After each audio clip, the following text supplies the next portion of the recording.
Екібастұзда салт дәстүр мен ұлттық құндылықтарды дәріптеуге арналған ене мен келін сайысы өтті. Мәдениет тілдерді дамыту, дене шынықтыру және спорт бөлімінің қолдауымен Атамұра мәдениет орталығы ұйымдастырған шараға Тай, Бесқауға, Ақкөл, Сарқамыс, Құлакөл, Бәйет, Қоянды ауылдарынан 8 отбасы қатысты. Монғолиядан 92-де келгенбіз. 8 келінім бар, бір қызым бар. 8 келін 30 неше 40-тай немерем бар, 2 шөберем бар. Аллаға тәуба енді.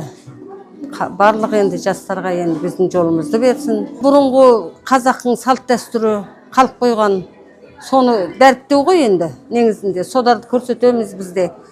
Осы әулетке, үлкен әулетке келін болдым. Аллаға шүкір, қазір өкінбеймін. Бір балам бар. Осы әулетке келгенде енеміз біздің ешқандай бетімізден қақпады. 8 абысынды бірдей көреді, бөле жармайды.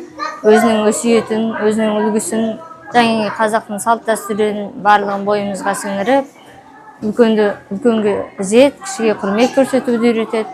Әрдайым біздің қабағымызға қарап, болам деген жерімізден, бетімізден қақпай, белімізді буып, әрқашан бізді қолдап, осылай қолпаштап жүреді. Сайыстың мақсаты шаңырақтың шаттығын сақтап, ене мен келін арасындағы сыйластықты арттырған жандарды көпке үлгі ету. Үміткерлер ұмыт болып бара жатқан жиен құйрық, жарысқазан, шашбау тағу, босаға майлау, қамшы ілу сынды салт дәстүрлерімізден көрініс көрсетті.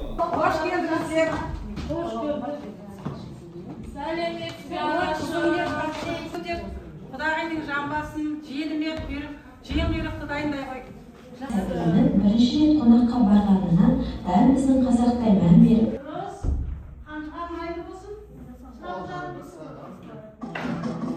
Сонымен қатар сайыс шеберлік шыңы өнер бөлімі мен сыйластық сыры сынды бөлімдерден тұрды. Қазылар алқасының шешімімен бірінші орынды Ақкөл ауылынан Рахымбаевтар, екінші орынды Құдайкөл ауылынан Әнуархан әулеті иеленсе, жүлделі үшінші орынды Құлакөл ауылының Смағұловтар әулеті мен Бәйет ауылының Хонархан әулетінің енелері мен келіндері өзара бөлісті. Барлық қатысушылар дипломдар мен алғыс хаттармен ақшалай сыйлықпен марапатталды.